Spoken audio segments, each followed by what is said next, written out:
Oi, meu nome é Maurício, eu sou professor de literatura e participei da elaboração desse material que traz para você O Alto da Barca do Inferno, um texto integral do Gil Vicente, ilustrado pelo quadrinista Lauto Ferreira, uma edição da editora Peirópolis. O ganho de se ter uma edição em quadrinhos em mãos é exatamente a facilitação da apreensão do aluno a respeito não apenas do enredo, mas de toda a atmosfera criada entre os personagens e principalmente das características de cada personagem.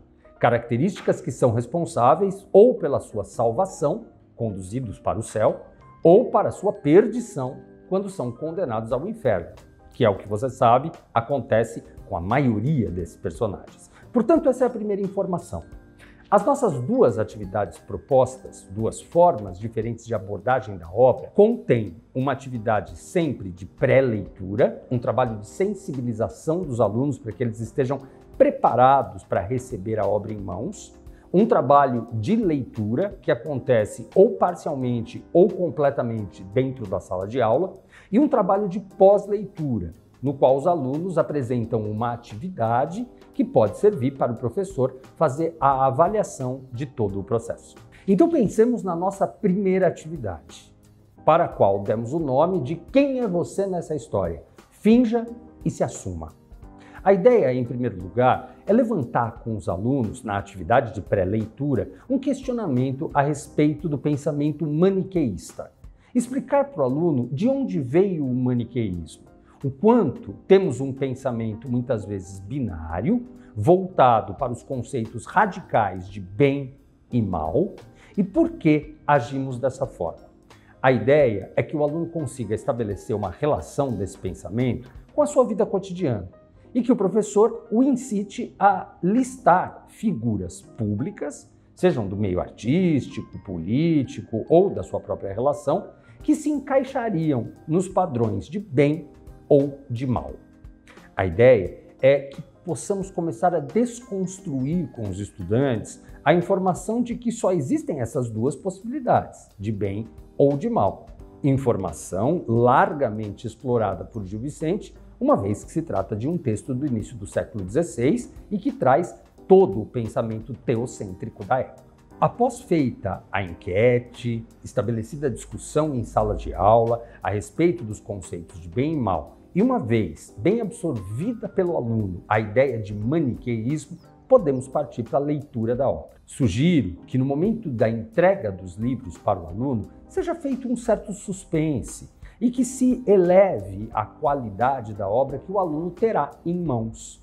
Interessante também se incitarmos o aluno a observar a capa da obra e questioná-lo a respeito do porquê determinado personagem ilustra a capa, quais as características desse personagem que estão colocadas ali nas cores usadas para representá-lo, nos adereços de cabelo, nos brincos, nas pulseiras, como esses elementos nos ajudam a compreender a natureza e as características daquele personagem. Estamos completamente aliados às ideias da nova BNCC, a começar pela mistura dos gêneros, uma obra que se trata de um texto teatral escrito em versos e que é apresentada aos alunos em quadrinhos e, portanto, completamente ilustrada. É um convite para que possa se estabelecer essa relação entre os gêneros, sempre em função de um maior entendimento. Passado esse momento de apresentação, chegou a hora de ler.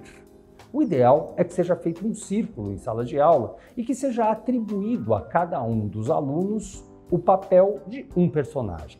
Assim, a leitura se torna dinâmica com a orientação do professor, que também pode ler, por exemplo, o personagem do Diabo, por ser um personagem maior, com mais falas, o que pode dar ritmo à leitura dos alunos.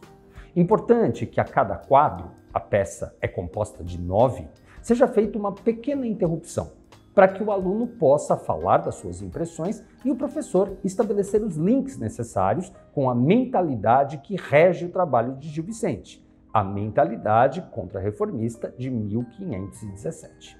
A leitura completa da obra pode tomar aproximadamente 3 aulas inteiras. Pensemos numa divisão possível de 3 cenas por aula.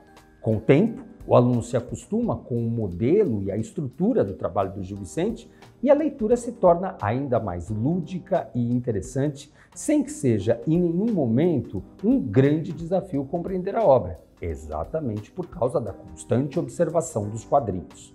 Durante a leitura também é bom que o conceito de maniqueísmo seja retomado, para que o aluno perceba na prática como aquelas ideias do século XVI se transformam em personagens, falas e, no caso do nosso livro, também em cores, expressões faciais que nos ajudam a compreender o destino de cada um. Uma das propostas da BNCC é também a associação dentre os gêneros do gênero digital. E nós sabemos o quanto as redes sociais fazem parte do universo dos nossos estudantes. Então pensamos em elaborar uma atividade de pós-leitura em que cada um dos alunos abrisse uma conta de Instagram.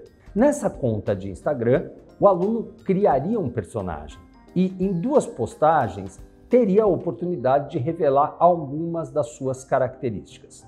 A ideia é que, por meio desse fingimento, o aluno possa revelar algumas das suas impressões a respeito do que é ser do bem, o que é ser do mal, ou mesmo colocar alguns comportamentos ditos polêmicos. A ideia é que o professor possa alimentar os alunos ao longo das próximas 2 ou 3 semanas com algumas polêmicas a respeito das quais eles devem, em cada personagem, se pronunciar. Por exemplo, o desmatamento da Amazônia ou o número excessivo de cidadãos em situação de rua nas grandes cidades. A partir das postagens e dos posicionamentos, isso possibilitará uma grande troca em grupo dessas diferentes impressões a respeito de como o trabalho do Gil Vicente, em seus conceitos maniqueístas e em seus julgamentos morais, pode nos ajudar a refletir sobre as nossas próprias práticas. A segunda atividade que nós criamos chama-se Onde está o seu inferno? E a ideia é que o aluno seja sensibilizado na atividade de pré-leitura com imagens que sejam representações do inferno. Sugerimos especialmente o quadro de Hieronymus Bosch, O Jardim das Delícias, por ele trabalhar no mesmo registro maniqueísta que o Gil Vicente utiliza na sua obra. Sendo assim, o aluno é convidado a observar os movimentos corporais representados na imagem, as cores utilizadas na representação do inferno, as ações em que as personagens estão envolvidas. São mais referências acerca de representações maniqueístas dentro dessa mentalidade cindida para que o aluno vá aumentando o seu repertório a respeito do que é o conceito de inferno e como ele pode ser representado nos dias de hoje. Durante o processo de leitura da nossa segunda atividade, recomendamos que o professor experimente fazer com que os alunos leiam parte da obra em casa. Dessa forma, 1 ou 2 cenas poderiam ser lidas na classe, no mesmo esquema de compartilhamento de leitura em voz alta, e o professor solicita que os alunos leiam sozinhos uma cena, também em voz alta, cada um na sua casa. No outro dia, a experiência de leitura em sala de aulas pode ser revalorizada pela experiência solitária que o aluno teve com a obra. Mais uma vez, é o momento de chamar atenção para as imagens, em pensar nas cores representadas, nos tipos de movimentos associados a céu e a inferno, porque precisaremos dessas informações na atividade de pós-leitura. Na atividade de pós-leitura de Onde está o seu inferno, a ideia é que o aluno faça uma pequena representação teatral.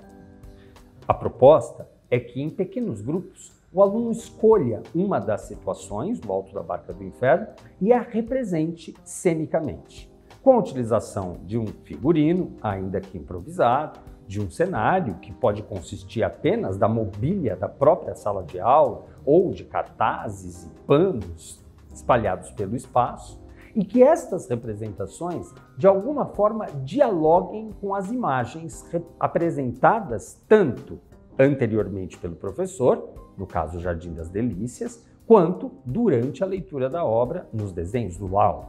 Também seria muito interessante se, para o processo de pós-leitura, antes da apresentação das pequenas cenas dos alunos, fossem apresentadas outras referências trazidas pelo professor.